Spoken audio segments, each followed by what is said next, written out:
I heard that you just the things that you asked Mitch when you met him. Right. What did those conversations influence in terms of your performance as Mitch? What did it change about how you would have played the character before, do you think? I don't think they change anything because I wouldn't make up my mind how to play the character until I get information. I'm not a very academic person. I don't work that way. I work viscerally. So I would ask Mitch to give me a playlist of his favourite songs, what aftershave he wears. I wanted photographs of his family, of his grandparents, the streets he grew up in the East End. And I would take that and look at it, and then I would let that affect my subconscious and let that manifest itself. I've heard some of the interviews you're saying that Mitch was just put in an impossible situation as a father. It's such a complex situation.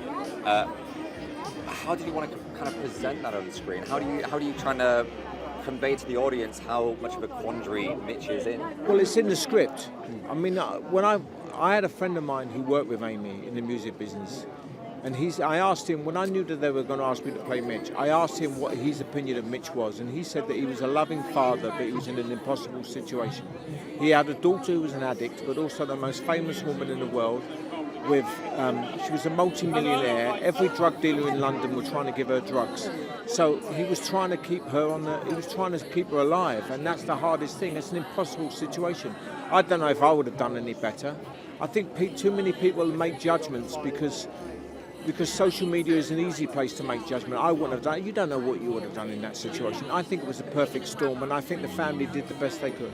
Obviously, you are playing Marisa's on-screen father in this film. Yes. She does a fantastic job as Amy. She does, There have been releases of images of paparazzi over the production of this film as well, reactions to trailers. Do you feel as equally as protective over her, do you think? Kind of like a father figure? I did, yeah. When we was making the film, we had lots of scenes where there were paparazzi, like there were supporting artists playing paparazzi, but the real paparazzi would sneak in and take photographs, and then it would be like we were being hounded while we were making it.